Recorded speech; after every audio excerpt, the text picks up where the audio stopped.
घुटना, कंधा या कमर, चाहे जैसा हो दर्द, डॉक्टर ऑर्थो आपको देता है दर्द से पूरी आजादी, एक भरपूर जिंदगी।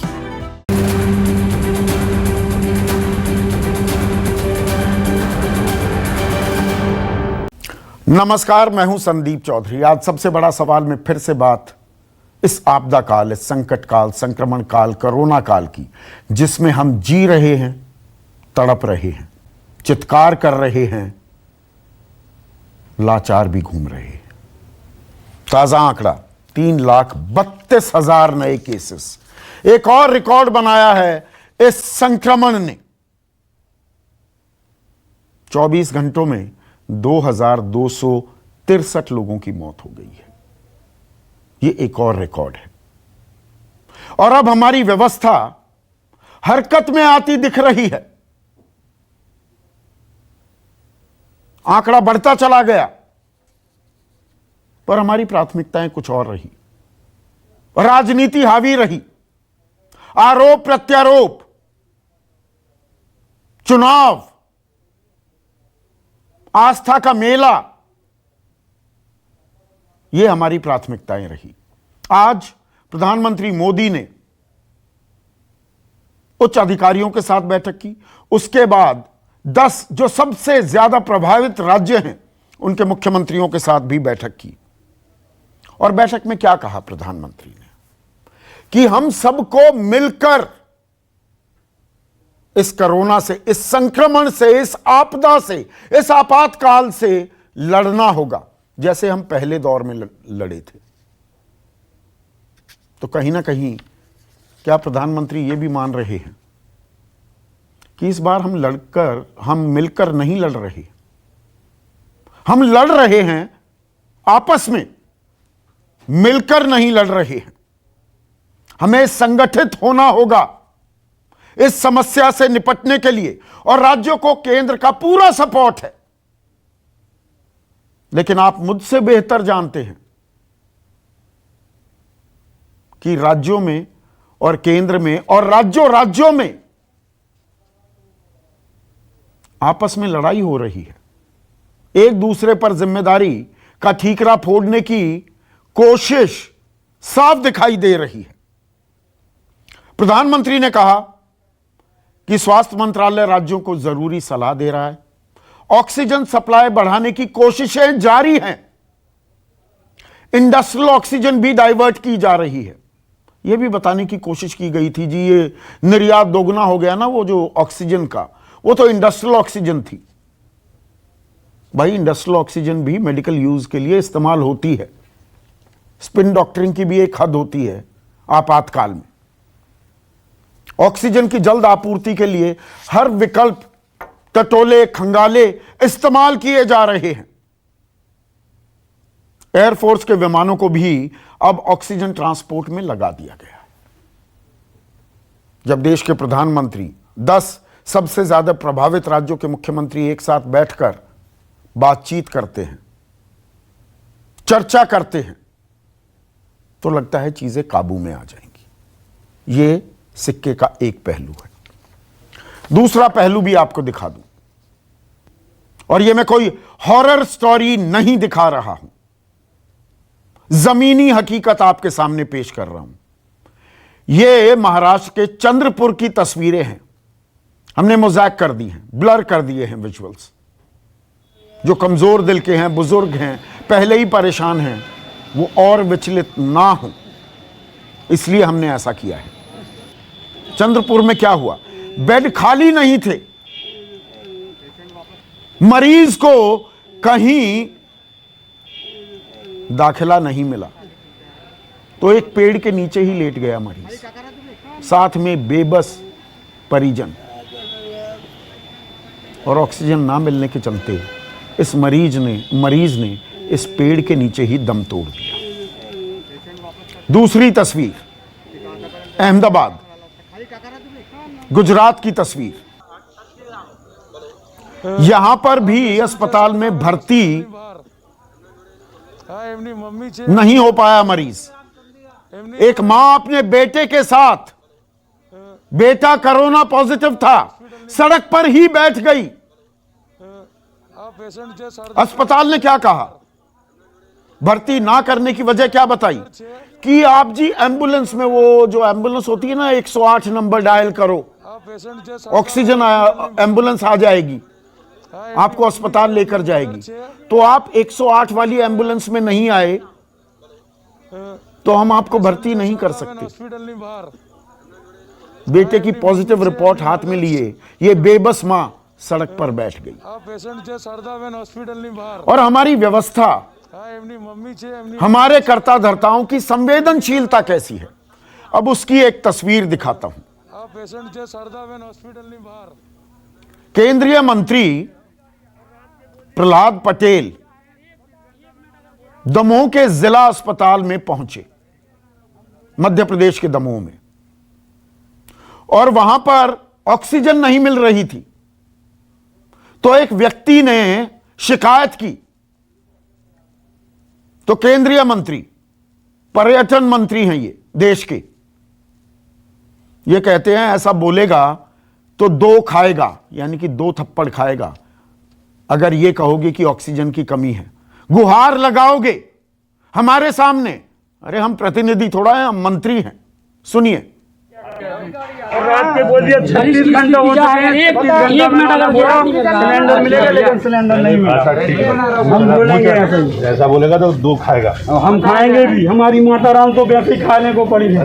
बताओ क्या करना। तो सीख रखो, नहीं कोई मना कर रहा है तुमको? मना किया है सर, 5 मिनट चला सर, 5 मिनट चला सर सिलेंडर। बोलो 36 घंटे से परेशान, 5 मिनट सिलेंडर चला, या तो फिर मना कर। यहां पर मैं ये बता दूं, ये मरीज का जो रिश्तेदार था इसने भी आपा खोया,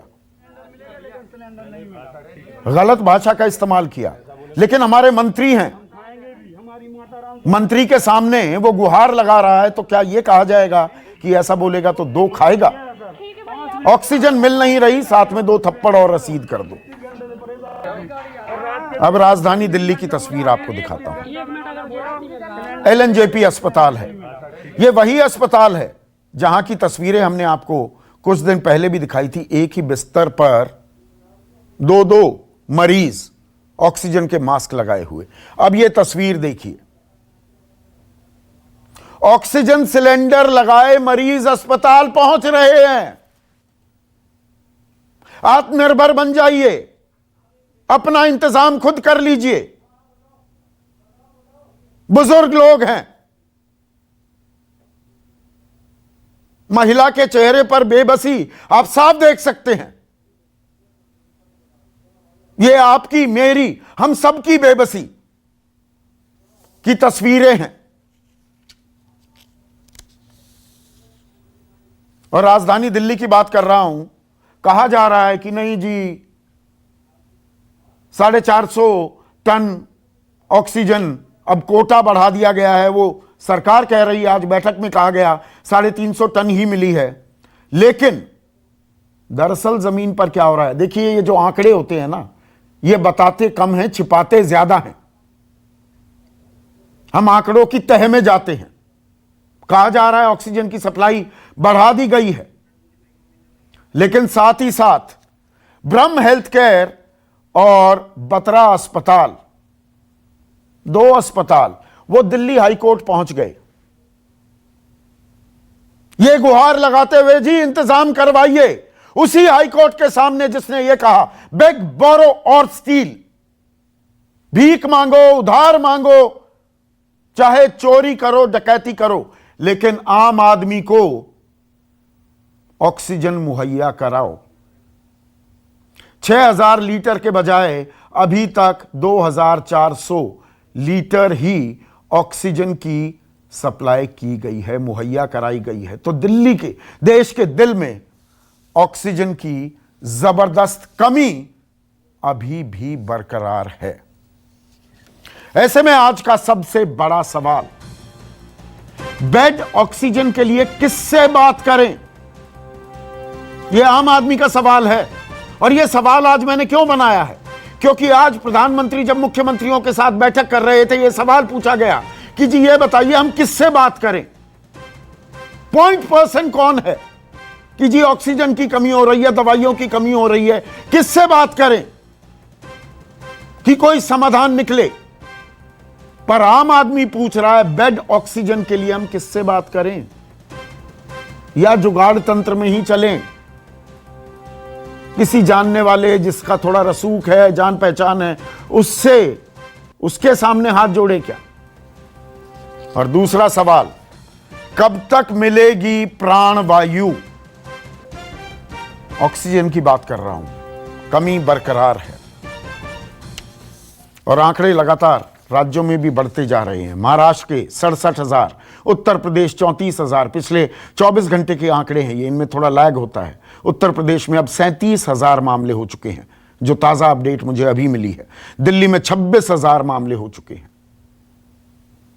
चर्चा में मेरे साथ बीजेपी के राष्ट्रीय प्रवक्ता आरपी सिंह, कांग्रेस की राष्ट्रीय प्रवक्ता अलका लांबा, आम आदमी पार्टी के प्रवक्ता, उनके युवा चेहरा जैस्मीन शाह, एक और युवा चेहरा बीजू जनता दल के,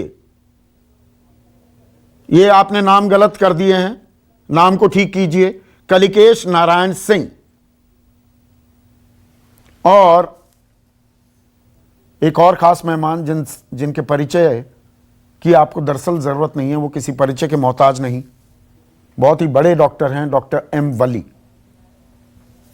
तो सरदार आरपी सिंह, आम आदमी ये सवाल पूछ रहा है ना कि बेड ऑक्सीजन के लिए किससे बात करें, कौन दिलाएगा बेड ऑक्सीजन हमें। संदीप चौधरी जी, आप डेली विषय लाते हैं और डेली उस विषय में जो बेसिक मूल बात आप छोड़ जाते हैं। हेल्थ सेक्टर तो स्टेट गवर्नमेंट का विषय है ना, स्टेट गवर्नमेंट को चिंता करनी चाहिए। सेंटर उसमें सप्लीमेंट कर सकता है, सब सेंटर उसकी चिंता कर सकता है, सेंटर उनको चिता सकता है आने वाली दिक्कत की। 21 जनवरी को शाम को 6:33 पे सेंटर से चिट्ठी गई पहली, कहकर कि कुछ आपदा आ रही है, जरा समझिए कैसी कैसी आपदा है, जरा थोड़ी चिंता करिए उसकी, कैसे हम अपनी इंफ्रास्ट्रक्चर बिल्ड करें, कैसे हॉस्पिटल करें, कैसे और क्या चीजें करें, जरा उसकी चिंता करिए। फिर उसका रिमाइंडर जाता है 1 मार्च में, और अगर उसके बावजूद भी कहीं दिक्कत हो तो अब किसी ने सोचा नहीं था। और दूसरी बात, मैं स्टेट्स को भी ब्लेम नहीं कर रहे थे आप, क्योंकि आप वर्सेस करना चाहते, मैं वर्सेस करना नहीं चाहता, क्योंकि उनको भी ध्यान नहीं था और किसी को भी ध्यान नहीं था कि ये आपदा इस बार इस प्रकार विस्फोटक होगी। नहीं आप एक सेकंड, अब बीच में रोक रहा हूं आरपी सिंह, आप कॉन्ट्राडिक्ट कर गए अपनी बात को। 21 जनवरी 2021 को अगर केंद्र ने राज्य को यह लिखा था कि कोरोना का संकट है, ये और फैल सकता है, तैयारियां रखिए, तो यानी कि केंद्र को मालूम था जी, तो केंद्र को मालूम था। पर हम चुनाव की तैयारियां कर रहे थे, मेले की तैयारियां हो रही थी, हम कह रहे थे हमने कोरोना को हरा दिया, अब हमारा देश पूरी दुनिया की मदद कर रहा है, तो मतलब हमने तैयारियां नहीं की, आप ये कह रहे हैं। संदीप जी, होगी बात आपकी, मैं आपने धन्यवाद। मैं फिर वापस रिपीट करता हूं, केंद्र ने राज्यों को कहा कि आप अपने बेड्स की चिंता करें। मैं चिट्ठी की कॉपी अभी आपको दे देता हूं, मैंने पढ़ी हुई है, देता हूं सर, बड़ी धन्यवाद। आपने अगर पढ़ी तो उसमें ध्यान से अगर पढ़े आप, उसमें पैरा नंबर अभी निकालने, पैरा नंबर 3 से बड़ा स्पेसिफिकली बताया कि क्या क्या तैयारियां करनी है और कैसे कैसे चिंता करनी है। और ना केंद्र ने ना राज्यों ने इस प्रकार का कि इस प्रकार विस्फोटक को, मैं खुद मान रहा हूं इसमें, इस प्रकार विस्फोटक हो जाएगा ये किसी ने सोचा नहीं था। यही कारण था कि 17 जनवरी तक दिल्ली के मुख्यमंत्री जी कह रहे थे कि ऑक्सीजन की कमी नहीं है, और उसके बाद यकायक 2 दिन बाद ऑक्सीजन की कमी की गुहार होने लगी, तो है कष्ट हो गया। अब इसमें केंद्र वही ऑक्सीजन जो हमने दुगनी से ज्यादा मात्रा में निर्यात कर दिया, बाकी देशों को दे दी। आपने पिछली बार परसों आए थे, आपने कहा वो तो इंडस्ट्रियल ऑक्सीजन थी। आज प्रधानमंत्री कह रहे हैं इंडस्ट्रियल ऑक्सीजन भी डाइवर्ट की जा रही है, ये प्रधानमंत्री ने भरोसा दिया है। बड़ी धन्यवाद आपका। मैं अब आपको 50,000 मीट्रिक टन का स्टॉक अभी भी है, सिर्फ लॉजिस्टिक्स की दिक्कत थी। अगर मैं उसके कई सारे उदाहरण दूंगा आप सुन नहीं पाएंगे शायद, और आप मुझे टोकेंगे बीच में जरूर। लॉजिस्टिक्स की दिक्कत है, हम भी मानते हैं लॉजिस्टिक्स, इसलिए तो आज एयरफोर्स को लगाया गया, 4 दिन पहले रेलवे को लगाया गया कि आप इंश्योर करो कि जहां जहां जरूरत हो ट्रक के ट्रक लोड करके ले जाओ। आप पिक्चर दिखा रहे हैं इसमें, ट्रक के ट्रक लोड करके ले जाइए और जहां जरूरत हो वहां पहुंचाइए। अब परंतु बेड्स की दिक्कत है, वेंटिलेटर्स की दिक्कत है, ये तो स्टेट गवर्नमेंट को देख रहे हैं ना। सारे पेशेंट को ऑक्सीजन ही चाहिए। एक मिनट दोस्त, जितने पेशेंट आ रहे हैं उसमें सबको ऑक्सीजन ही चाहिए। मेरे खुद घर के 11 लोग हम घर पे ही ट्रीट कर रहे हैं, हम हॉस्पिटल भी नहीं लेकर गए उनको। और मैं आपको सूची दूंगा, और आपके चैनल पे मैं परसों नंबर देकर गया था लोगों को, 188 कॉल अटेंड की मैंने, मेरे पास एक एक कॉल की डिटेल भी है, मैं आपको वो भी भेजूंगा जरूर। लोगों को घर पे भी ट्रीट हो रहे हैं, लोग हॉस्पिटल में बिना ऑक्सीजन के भी ट्रीट हो सकते हैं, और ऑक्सीजन की भी जरूरत है, हर चीज की जरूरत है। परंतु जो बेड्स चाहिए बिना ऑक्सीजन वाले, वो तो तैयारी करनी पड़ेगी ना। वो बिल्कुल तैयारी करनी पड़ेगी। आप एक चीज को 3 बार कह चुके आरपी से। आप लोग एक सेकंड, सब आप ही से मुखातिब हूं अभी, कोई आई एम इन नो हरी, ये बहुत संवेदनशील मुद्दा है। आपने 3 बार ये कहा कि देखिए health is a state subject, राज्यों की जिम्मेदारी है। Law and order is a state subject, कानून व्यवस्था राज्य सूची में आता है, पर कहीं भी दिक्कत आती है, स्थिरता आती है, राष्ट्रपति शासन भी लगाने की पावर है ना स्टेट केंद्र के पास। डिजास्टर मैनेजमेंट एक्ट कल से लग चुकी है, पहले भी लागू की जा सकती थी। सीए एनआरसी आप लेकर आते हैं, वो तो राज्यों का अधिकार होता है। आप कृषि कानून ले आए, 3 कृषि कानून, agriculture is also a state subject. तो यहां health is a state subject, राज्य करें जो करें, केंद्र नहीं करेगा, आप ये कह रहे हैं। सुनिएगा जरूर, सुनिएगा। आपने कहा कि प्रेसिडेंट रूल लागू करते हैं, जरा चेक कर लीजिएगा कितनी बार बीजेपी ने और कितनी बार कांग्रेस ने प्रेसिडेंट रूल लागू किया, आपकी जानकारी, आप अच्छे पत्रकार, आपको जानकारी होगा, और ये इस बार नहीं। दूसरी बात, आपने कहा सीए स्टेट सब्जेक्ट कैसे हो जाएगा, मुझे जरा इसकी जानकारी दे दीजिएगा, किस परव्यू में सीए स्टेट सब्जेक्ट आता है, आप समझा दीजिएगा, मैं समझ लूंगा जी। आपने कहा एग्रीकल्चर बिल लेकर है, वो एग्रीकल्चर बिल नहीं, और ट्रेड बिल है सर। आप उसको एग्रीकल्चर बिल होता तो स्टेट लागू भी ना कर पाता जी। वो तो केजरीवाल साहब ने खुद कहा कि मैं तो मजबूर हूं लागू करने के लिए, मैं नहीं कह रहा था जी, वो तो खुद ही कह रहे थे। तो मतलब संघीय ढांचे की परंपराओं को आगे बढ़ा रहे हैं। एक मिनट सुनिए सर प्लीज। आप अगर कुछ झूठ बोलेंगे और आप घुमाएंगे तो मुझे उसका उत्तर। सर आपने अभी आपने एग्रीकल्चर बिल्स बुझा दिए ना, आपने 3, आप भी जानते हैं, आप इतने समझदार पत्रकार हैं, फिर मुस्कुरा भी देंगे आप, ऐसे थोड़ा चलेगा जी। और आज भी मैं अंत तक आपसे पूरी बात करूंगा, मैं भागने वाला नहीं हूं, चिंता मत करिएगा। पर मेरा थोड़ा भारी भरकम शब्द इस्तेमाल कर दिया आपने, झूठ। नहीं। तो मतलब मैं ये कहूं कि कल परसों आप कह रहे थे हॉरर शो दिखा रहे हैं, क्या सुप्रीम कोर्ट ने वही बातें कही? तो सुप्रीम कोर्ट भी, मैं तो झूठ बोल रहा था, हॉरर शो दिखा रहा था, सुप्रीम कोर्ट ने भी झूठ बोल दिया, हॉरर शो दिखा दिया। आपने कहा इंडस्ट्रियल प्रोडक्शन वाली ऑक्सीजन ही एक्सपोर्ट की गई, मानो वो तो मेडिकल इस्तेमाल होता ही नहीं है। तो मतलब आप झूठ बोल रहे थे परसों। अच्छा जरा बता दीजिए, वो जो 3 बिल है वो किस प्रकार से एग्रीकल्चर 1954 के एक प्रावधान का संविधान में एक अमेंडमेंट का इस्तेमाल किया गया, आप भी जानते हैं, आप पत्रकार रहे। एक मिनट सर, ये लीजिए, मेरे पास तीनों बिल की मेरे कॉपी, मुझे पता आप लाएंगे सर बिल को, और मैं आपको तीनों बिल की डिटेल पढ़ देता हूँ, किस संशोधन में वो भी पढ़ देता हूँ, आपको ध्यान में आ जाएगा। हाँ 1954 का है, मालूम है मुझे, 1954 का इस्तेमाल किया है ना। मोटी बात ये है, एग्रीकल्चर इज स्टेट सब्जेक्ट है या नहीं है? सुप्रीम कोर्ट उस पर टिप्पणी करता है, एग्रीकल्चर स्टेट सब्जेक्ट है कि नहीं है? अरे सुनिए, पिछले साल 3 बार लॉकडाउन लगाया गया, तब कोई हेल्थ स्टेट सब्जेक्ट नहीं था, आज हेल्थ स्टेट सब्जेक्ट हो गया। उस समय देश में एक पीपी कितनी बनती थी, एक N95 मास्क बनता था, टेस्टिंग सेंटर हिंदुस्तान में थे ही नहीं, हिंदुस्तान में प्रावधान नहीं थे उस समय की, उसको तंदुरुस्त करने के लिए किया गया। और उसके बाद 1 साल मिला राज्य सरकारों को, प्रादेशिक सरकारों की अपना इंफ्रास्ट्रक्चर उस हिसाब से डेवलप करें। उन्होंने नहीं किया, मत दे तो केंद्र कुछ नहीं करेगा। सर मैं आपसे सुनकर आपने तय कर लिया, उसको सिर्फ विज्ञापन में बनाकर टाले मत। 293 करोड़ रुपया खर्चा 1 साल में विज्ञापन में दिल्ली सरकार ने, उतने में कितने नए ऑक्सीजन के प्लांट लगे थे बता दीजिए। आप तो बड़े अच्छे पत्रकार हैं, 7.5 करोड़ का एक नया प्लांट आता है। आज अगर दिल्ली अपने प्लांट लगा लेती तो क्या दिक्कत होती?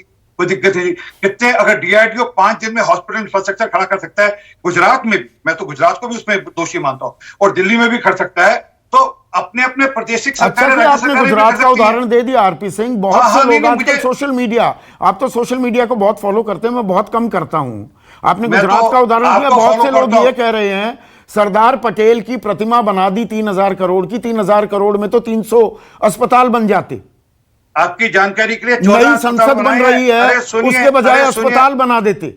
अरे सुनिए सर, कल वो संसद नीचे गिर जाए, जब कुछ उसमें हादसा हो जाए तो फिर भी आप उंगली उठाएंगे, कोई और नहीं उठाएगा, आप ही उंगली उठाएंगे, आप स्पेशल डिबेट करेंगे। परंतु जो विषय आपने कहा, 14 ने ऑल इंडिया मेडिकल बनाए पिछले 7 साल में, आपकी जानकारी के लिए, सॉरी पिछले 6 साल में 279 नए मेडिकल कॉलेज बनाए, 8000 जन औषधि केंद्र खोले पिछले 6 साल में। वो छतरपुर में एक अस्पताल का शिलान्यास किया गया था ना, छतरपुर में कोविड फैसिलिटी, वो कितने बेड बने, वहां कितने मरीज भर्ती हैं? वो दिल्ली सरकार को चिंता करनी चाहिए। अच्छा, वो दिल्ली सरकार, फैसिलिटी है वहां तो गृह मंत्री अमित शाह गए थे शिलान्यास। अरे हैंड ओवर कर दिया ना, तो आए थे ये कहने के लिए कि मदद करिए, आए थे। मैं उसका वीडियो जैसे इन्होंने आज वो लाइव चला दिया, हम तब लाइव चला थे, किस प्रकार अंदर आकर मदद मांगे तो अच्छा लगता क्या? ये तो प्रोटोकॉल्स भी तोड़ेंगे तो भी ठीक है। ठीक है, दो चीजें मैंने पूछी, एक मिनट। अब आम आदमी पार्टी है ना, जब आपने सवाल उठाए हैं, मेरी बात पूरी होने दो संदीप, एक हाँ पूरी कीजिए, क्योंकि आपने उसी प्रोटोकॉल को, जिस प्रोटोकॉल को तोड़ा, आपने उसको बड़ी वाहवाही करी। आपने उसी प्रोटोकॉल से अपनी डिबेट का पूरा फलक्रम तैयार किया कि जो प्रोटोकॉल तोड़ा गया, आपने उसका फलक्रम भी तैयार किया उसी प्रोटोकॉल से कि नहीं, दिल्ली में तो समस्या है, और अगर कोई गाएगा, कोई कहेगा तो उसकी भी दिक्कत है। अरे नहीं, मैं पूरे देश की बात कर रहा हूं। मैंने चंद्रपुर की तस्वीर दिखाई, अहमदाबाद की तस्वीर दिखाई, दमोह की तस्वीर दिखाई। आपने जो रेफरेंस दिया, वो आज जो हुआ ना प्रोटोकॉल, वो वैसे अगर आपको याद तो मुशर्रफ साहब ने इस प्रकार पत्रकारों के साथ इस प्रकार किया था, लाइव चला दिया था। सर्जिकल स्ट्राइक करने वाले थे ना हम पाकिस्तान पर, चाइना से हमने तो करी। अक्साई चीन की जमीन वापस लेने के लिए स्ट्रैटेजी बन रही थी। आम आदमी को पता नहीं होना चाहिए। सवाल यह है ना कि आम आदमी बेड और ऑक्सीजन के लिए किससे बात करे, उसका जवाब तो आपने दिया नहीं जी। 10 मिनट से मैं आपसे बात कर रहा हूं। नहीं, हमने दिया, इंतजाम किया ना। किसने इंतजाम किया?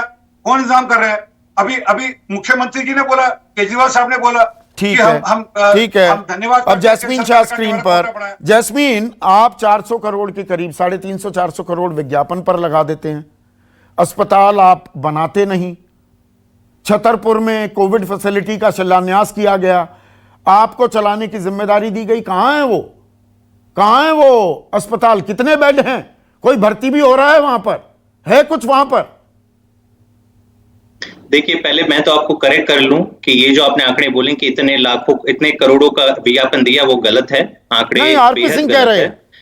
नहीं, तो आरपी सिंह के हिसाब से तो भारत सोने की चिड़िया बन गया है, कोई समस्या नहीं है, देश सबसे बेहतर है, मोदी जी महापुरुष है, कोविड खत्म हो गया है। वैसे एक साल में तो ये कितने करोड़ के विज्ञापन दिए हैं आप बता दीजिए। नहीं, हर साल बदलता है, लेकिन ये आंकड़ा हरगिज नहीं है। मैं इतना अंदाजन कितना?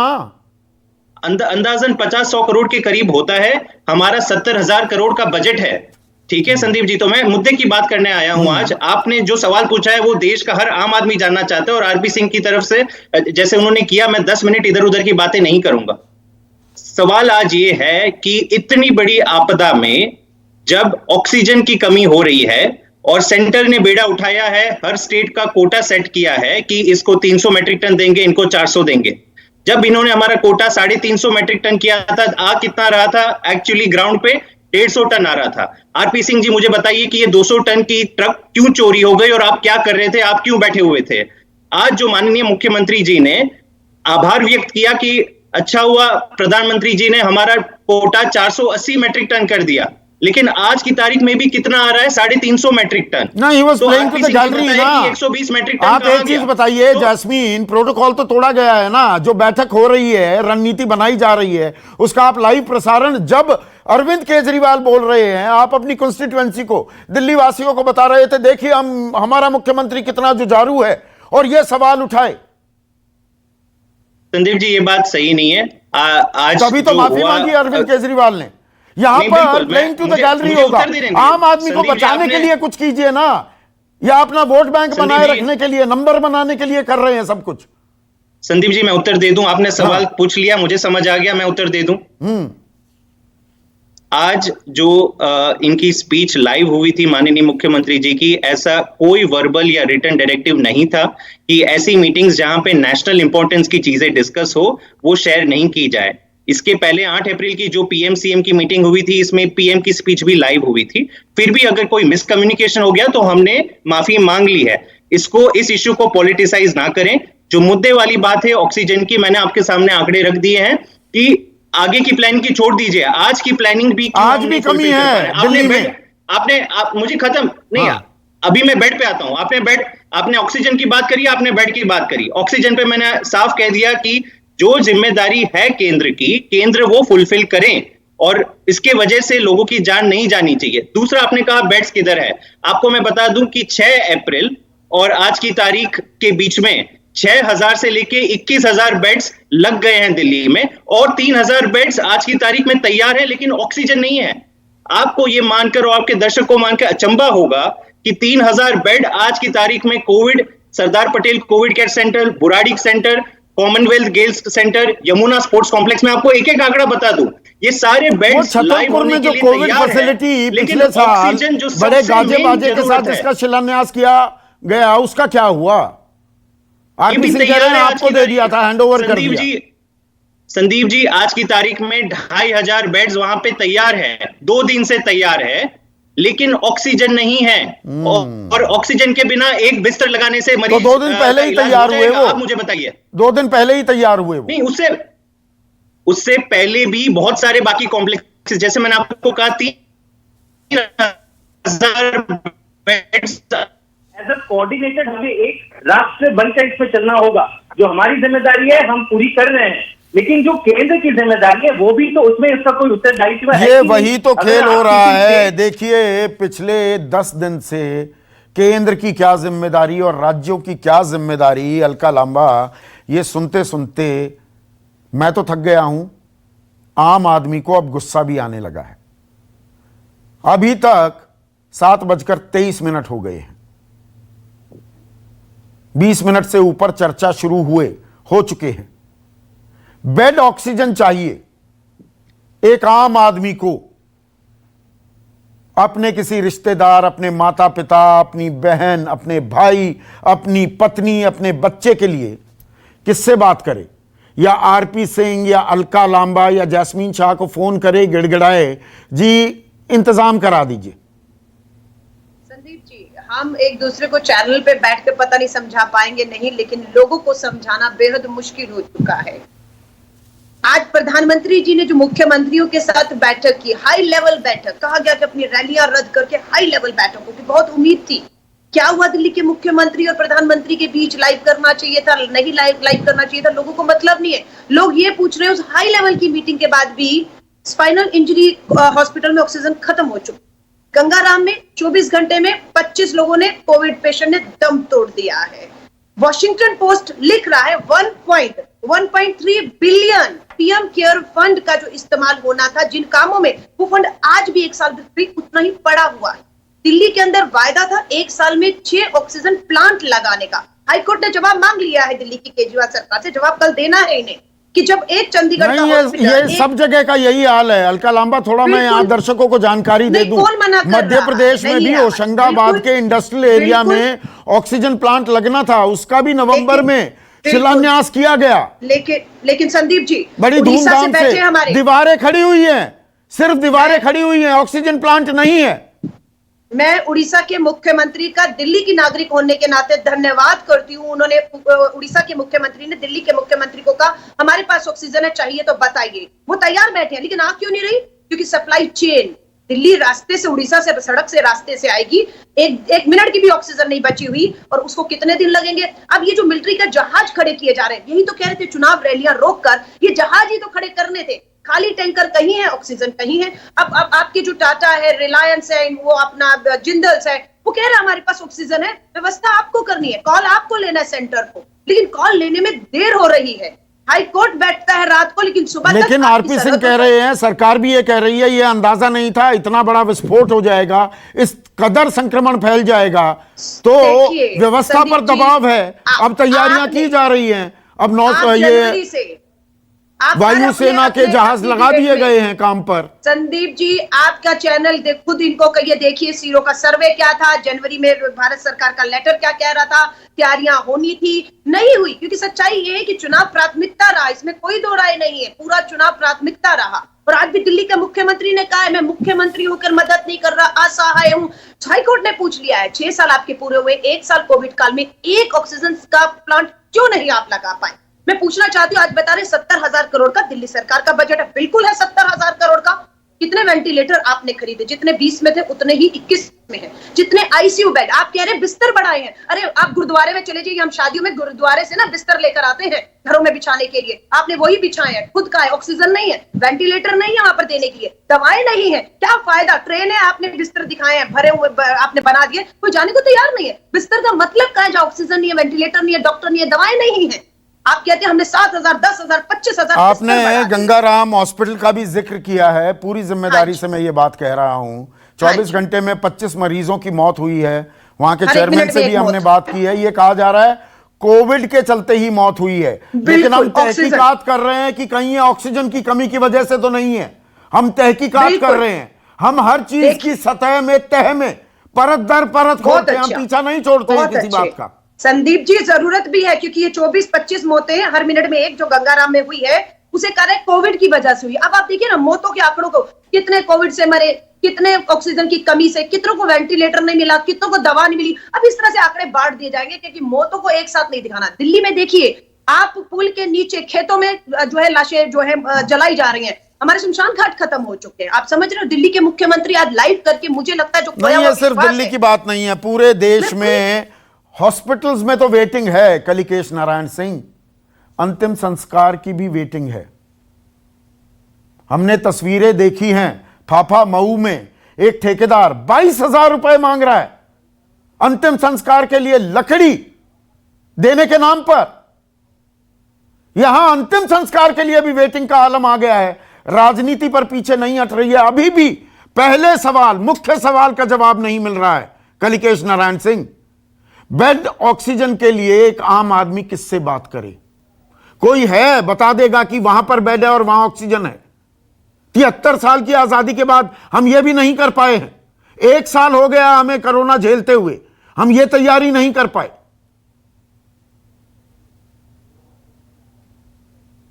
बिल्कुल ठीक कहा आपने संदीप जी। जो 1 साल से ये कोरोना का प्रॉब्लम चला आ रहा है, एक पहला वेव आया, वो दबा, किसी कारण दब गया। बहुत जल्दी हम लोगों ने, जब मैं हम लोग बोलता हूं, मैं केंद्र सरकार और हर राज्य सरकार की बात करता हूं, सबने सोचा कि कोरोना खत्म हो गया है। लेकिन विश्व में हम देख रहे थे कि अमेरिका में, यूके में, दूसरे देशों में कोरोना फिर से आ रहा था। Second wave, third wave, fourth wave होके आ रहा था। वहां प्रॉब्लम, जब तक वैक्सीनेशन शुरू नहीं हुआ था, वो प्रॉब्लम आ ही रहा था। वैक्सीनेशन के बाद हमने देखा है कुछ हद तक ये थमा है। यूके में जैसे खबर मिल रही है, यूएस में कुछ खबर मिल रही है। लेकिन ये जो इंडिया में हमारी वैक्सीनेशन पॉलिसी जो शुरू हुई थी, जो इतनी सेंट्रलाइज्ड और सेंट्रल गवर्नमेंट के रहते हुए, मोदी जी के सरकार के रहते हुए, ये इतनी सेंट्रलाइज्ड और राशन जैसे कोई सोशलिस्ट समय में कोई लाइसेंस राज वाला सिस्टम है, वाटर सिस्टम है, लाइसेंस जैसा कोई बांटता था, वो ऐसे ही लोग जो कुछ शुरू करा था, जिसकी वजह से हमारा वैक्सीनेशन प्रोग्राम ही इतना स्लो हो गया है। आज नहीं, अब उसे खोलती है सरकार। अगर कलिकेश नारायण सिंह कि 200 रुपए केंद्र सरकार, 400 रुपए राज्य सरकारों को देंगे, प्राइवेट अस्पतालों को 600 रुपए में देंगे, तो उस पर भी राजनीति होने लगती है कि एक देश एक बाजार, एक देश एक कानून, तो एक देश एक वैक्सीन के दाम क्यों नहीं? फिर राजनीति उसमें होने लगती है। देखिए, प्रश्न पूछना तो सबका अधिकार है, लेकिन इस मुद्दे पर राजनीति नहीं होनी चाहिए, मेरा जो मानना है। अब वैक्सीन जो बनाने वाले लोग हैं, जो प्राइवेट इंस्टीट्यूट है, उन्होंने काफी इन्वेस्टमेंट करा है वैक्सीन को बनाने के लिए, और जल्दी ही हमारे देश से बनाना शुरू किया उन्होंने।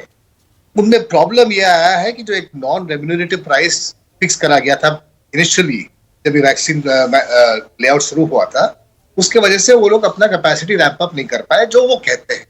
अब ये सरकार, खासकर केंद्र सरकार, जिसकी एक स्पेशल डायलॉग थी इन लोगों के साथ, ये शुरू में ही बैठकर ये बात का हल निकाल देना चाहिए था कि अगर हमको 1 करोड़ से 20 करोड़ वैक्सीन बनाना है महीने में या साल में, तो हमको कितना इन्वेस्टमेंट चाहिए, उसका प्राइसिंग क्या होना चाहिए, क्योंकि अभी भी तो कंट्रोल सिस्टम है, सरकार ही कंट्रोल कर रही है। आज के दिन में जो खुला गया है, लेकिन आधार, हाँ, सरकार ने हरी झंडी दी होगी तभी तो ये दाम तय हुए हैं। बिल्कुल बिल्कुल। तो इसमें जो इकोनॉमिक्स का जो एक मिसिंग लिंक था, वो बैठ नहीं पाया। नहीं, पर वजह एक चीज देखिए कलिकेश, एक बात समझिए, आम आदमी भी ये जानता है, वैक्सीनेशन मैं टीका लगवाता हूं, फिर दूसरी डोज लगवाऊंगा 28 दिन बाद, क्या आप तो कह रहे हैं 6 से 8 हफ्ते बाद लगवाओ तो और अच्छा रहता है, तो कुल मिलाकर 3 महीने की विंडो है, उसमें कोई ऐसा तो नहीं है कि मेरी इम्यूनिटी बढ़ गई। अभी तो आज जो हालात हैं वहां तो मुझे बेड चाहिए, मुझे ऑक्सीजन चाहिए, रेमडेसिविर को लेकर भी यहां पर कंफ्यूजन का ऐसा आलम है। WHO कुछ कह रहा है, ICMR कुछ कह रहा है, कुछ डॉक्टर कहेंगे जी रेमडेसिविर ही चाहिए, कुछ कहते हैं नहीं इसका कुछ पता ही नहीं, ये फायदा करेगा या कहीं नुकसान ना कर दे। पर मरता क्या ना करता आम आदमी 899 रुपए के इंजेक्शन के लिए भी 40-40 हजार रुपए देता घूम रहा है। बिल्कुल ठीक बोल रहे हो संदीप जी। और जिस किस्म की आज की जो हालात है, खासकर दिल्ली, बंबई, मध्य प्रदेश और लखनऊ वगैरह में भी, मतलब उसके लिए तो कोई एक्सक्यूज नहीं है ना। ये केंद्र सरकार हो या वो उस राज्य की राज्य सरकार हो, बेड्स को अरेंजमेंट करना, ऑक्सीजन सिलेंडर्स लाना, ये बेसिक फैसिलिटीज तो जो ये बात हमारे क्यों पास नहीं एक समझ में साल आती? था। अलका लांबा ने बड़ाई की, तारीफ की उड़ीसा सरकार की, और दरअसल उड़ीसा सरकार तारीफ की पात्र है, वो चाहे बिहार हो, वो चाहे मध्य प्रदेश हो, वो चाहे दिल्ली हो, आप ऑक्सीजन दे रहे हैं, भरोसा दे रहे हैं। पर हमने यहां पर देखा है, अनिल विज कहते हैं जी हमारा टैंकर लूट लिया दिल्ली सरकार ने। दिल्ली सरकार कहती है, यहां के अस्पताल बताते हैं जी जो ऑक्सीजन आनी थी आइनॉक्स कंपनी की, वो ट्रक रोक लिया है राजस्थान में, कांग्रेस की सरकार ने, राजस्थान पुलिस ने रोका हुआ है। अरे भाई ऑक्सीजन है, इसके अंदर भी ये बंदर बांट, ये बंदर और बिल्ली वाला बैर क्यों हो रहा है? ये घिनौनी हरकत है संदीप। उड़ीसा में हम लोग ने आज के दिन में उड़ीसा की अगर हालात देखें, हमारा 20% ऑक्यूपेंसी है हमारे हॉस्पिटल बेड्स पर या वेंटिलेटर्स पर, आईसीयू पर। अभी भी हमारे पास 80% कैपेसिटी है, और ये सरकार की फ्यूचर प्लानिंग की एक नतीजा है। और हम लकी भी है कि हमारे पास बहुत स्टील प्लांट्स वगैरह ऑक्सीजन बनाते हैं, तो हमारे पास अवेलेबिलिटी है, हम भेजने के लिए तैयार है। उसकी लॉजिस्टिक्स, जैसे अलका जी बोल रहे थे, शायद कोई और भी बोल रहा था, लॉजिस्टिक्स की जरूरत है जो आस्ते आस्ते अब शुरू हुई है। लेकिन अब खुली है ना आंखें हमारी। 2000 ट्रक हैं पूरे देश में ऑक्सीजन सप्लाई करने के लिए, मात्र 2000 ट्रक है। और ये हम दुनिया की मदद कर रहे थे, यहां पर हमारे पास 2000 ट्रक हैं, अपने देश में पूरी ऑक्सीजन भेजने में हमारे पसीने छूट रहे हैं। डॉक्टर एम वली, अभी भी मेरा पहला सवाल, मैं भी आपसे भी वही पूछूंगा, बेड ऑक्सीजन के लिए आम आदमी किसको फोन करे, किससे बात करे कि उसे बेड मिल जाए, उसे ऑक्सीजन मिल जाए, उसका उपचार हो जाए? इसका जवाब है किसी के पास? कोऑपरेटिव फेडरलिज्म के प्रिंसिपल पर हमको काम करना पड़ेगा, हमको सेंट्रलाइज्ड सर्विस बनानी पड़ेगी, हमको इसकी सेंट्रलाइज्ड आइटिनरी बनानी पड़ेगी, हमको लोगों को डिप्यूट करना पड़ेगा कि वे कंट्रोल रूम, जैसा डॉक्टर हर्षवर्धन ने बताया है, इसका एक कंट्रोल रूम बनाए, सब इकट्ठा सर जोड़ के काम करें। आपकी अभी एक कब बनाएंगे? किसी पंडित के मुहूर्त का इंतजार कर रहे हैं, मुहूर्त निकालेंगे पंडित? नहीं, हमारी संवेदनाएं खत्म हो गई हैं। बहुत बड़ी बात मैंने कही है, ये हमारी संवेदनाएं, सेंसिटिविटीज खत्म हो गई हैं, इतनी जाने जा रही हैं, असर ही नहीं है। ये बहुत गलत हो रहा है। मैं रात को बड़े दिल धड़कते हुए सोया था कि सुबह पता नहीं क्या खबर आएगी। अच्छा हुआ कि हर अस्पताल से नहीं खबर आई, कुछ आई है। एक जगह आग लगी, एक जगह डेथ हुई, आपने बता दिया वो। और सबसे ज्यादा जो हमें फिक्र करनी है, इस बात की करनी है कि इसकी जो संख्या बढ़ रही है कोरोना की, उसको हम बढ़ने से कैसे रोकें।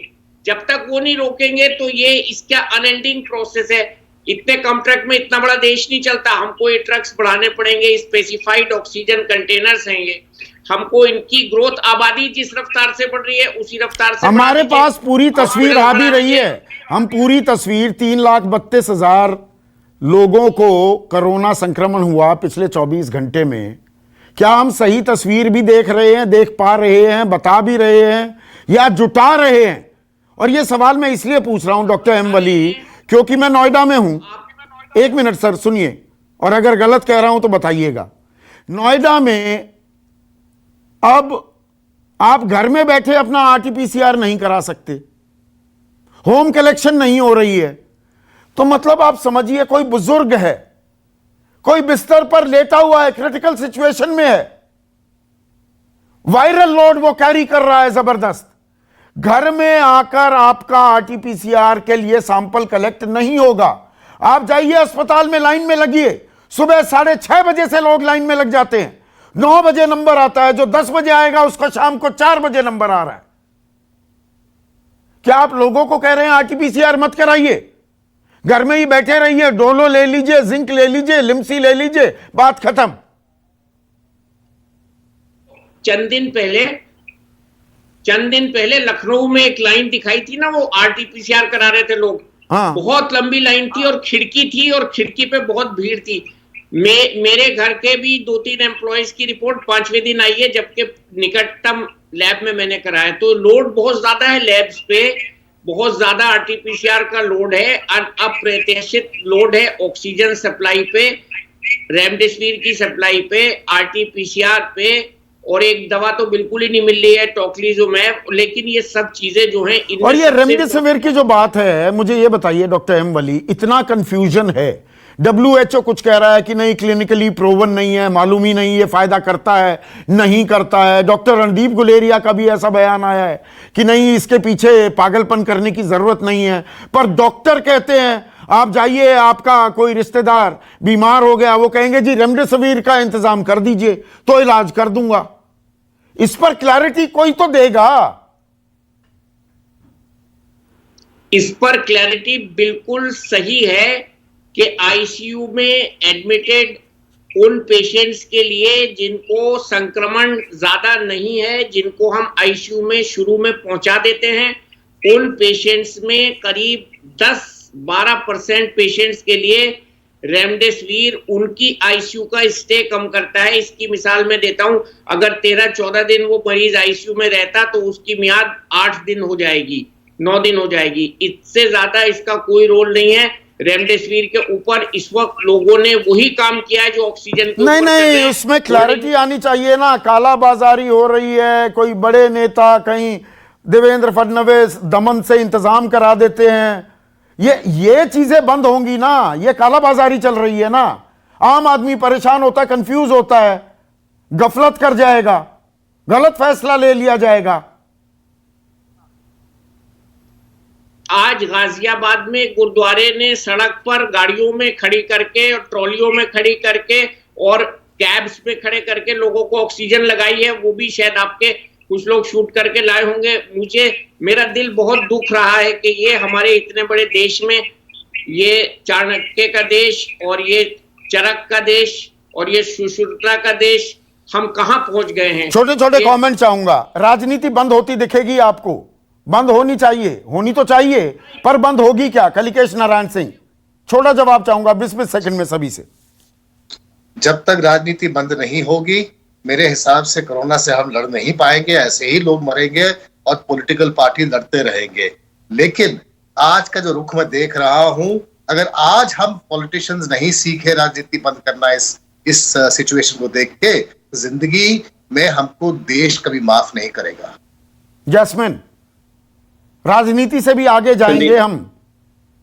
संदीप जी, राजनीति छोड़ने की बात मुख्यमंत्री अरविंद केजरीवाल ने 2 दिन पहले ही कर दी थी, जब हमने कहा है, सबसे हाथ जोड़ के कहा है कि सब मुख्यमंत्री एक दूसरे से मिलकर और केंद्र से मिलकर एक टीम इंडिया की तरह काम करें, जिसमें आप सीधे सीधे बता दीजिए कि केंद्र की क्या जिम्मेदारी है, स्टेट की क्या जिम्मेदारी है, और एक नेशनल प्लान को हम लागू करें। और यही आज भी हम अपील कर रहे हैं कि अगर आप कह रहे हैं कि ऑक्सीजन आपकी जिम्मेदारी है, आप ऑक्सीजन दे दीजिए। बेड बढ़ाना हमारी जिम्मेदारी है, हम पूरी तरह से इसमें काम करेंगे। लेकिन ये जो तू मैं है, जब कोई मुख्यमंत्री बोलता है कि मैं ट्रक नहीं अलाउ करूंगा, बाकी राज्य के लोग मरे तो मरे, मेरे लोग नहीं सफर होने चाहिए, तो फिर कोई प्लान नहीं रहा। नहीं, कोई प्लान कहां है? वो तो आज सुप्रीम कोर्ट में पेश किया जाना था नेशनल प्लान, अलका लांबा, लेकिन आज सुप्रीम कोर्ट में सुनवाई टल गई।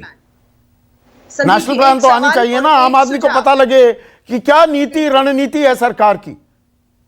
देखिए, जनहित में एक सुझाव और एक सवाल है। सवाल ये है कि अभी बीजेपी के प्रवक्ता ने कहा कि health is a state subject, तो उन्हें ये भी तो पता है एग्रीकल्चर भी तो स्टेट सब्जेक्ट था, उसके बाद आप 3 कानून ले आए, इसीलिए इसे मत कहिए कि स्टेट सब्जेक्ट है, स्टेट पे छोड़ दीजिए। दूसरा सुझाव दे रही हूँ, अभी उड़ीसा के प्रवक्ता ने कहा कि वहां पर 20% ऑक्यूपेंसी है और 80 खाली पड़े हैं। क्यों सरकार नेशनल पॉलिसी के तहत एयरलिफ्ट करके 1 घंटे के अंदर जो आसपास बिस्तर खत्म है, वेंटिलेटर खत्म है, ऑक्सीजन खत्म है, एयरलिफ्ट करके एक नेशनल पॉलिसी ऐसे स्टेट या ऐसे अस्पतालों में पहुंचा पाए जहां जान बच पाए? तो ये एक सुझाव है और एक सवाल।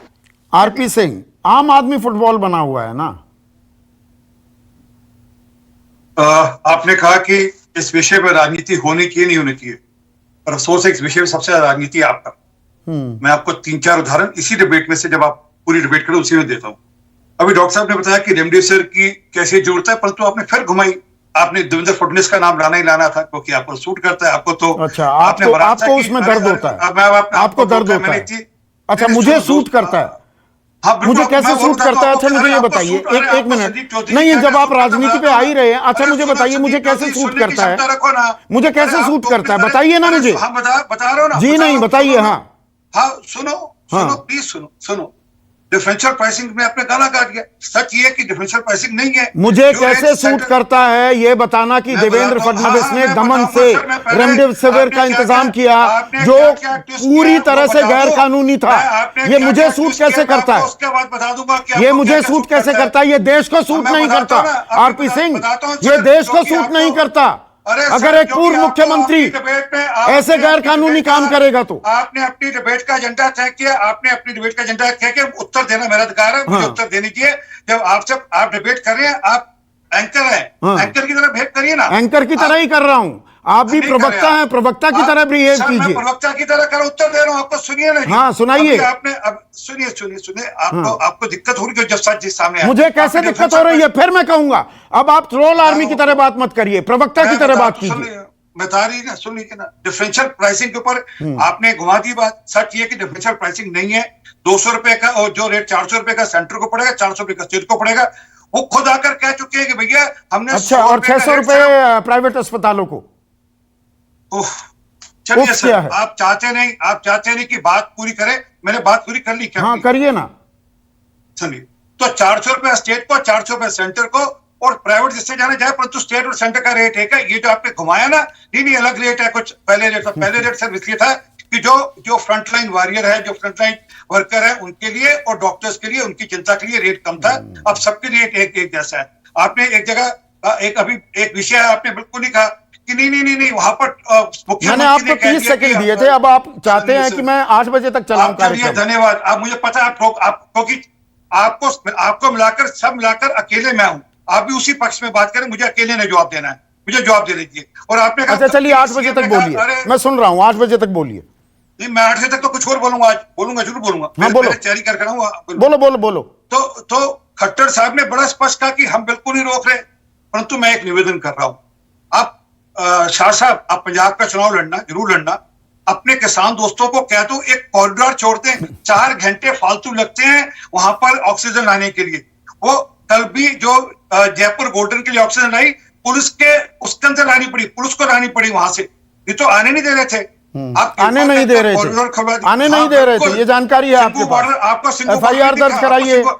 अरे सिंगू बॉर्डर नहीं दिख रहा आपको? आम आदमी फुटबॉल बना हुआ है, उसका जवाब तो है नहीं।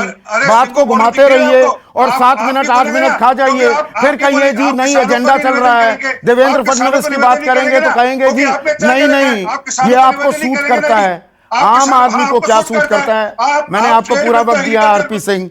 I have completely run out of time. यहां पर सूट किसको क्या कर रहा है ये देखिए। राजनीतिक दल ही नहीं, आजकल एक ये शगल हो गया है कि एंकर्स पर निशाना बनाइए, एंकर पर निशाना साधिए कि भाई सवाल ना पूछे जाएं। ऐसे लड़ेंगे हम कोरोना से। इसी सवाल के साथ आपको छोड़ जाता हूं। नमस्कार। खास जड़ी बूटियों से बना पेट सफा आयुर्वेदिक चूर्ण आज ही ले आएं। पेट सफा पहली रात से ही असर दिखाता है और इसकी आदत भी नहीं पड़ती। पेट सफा हर रोग दफा।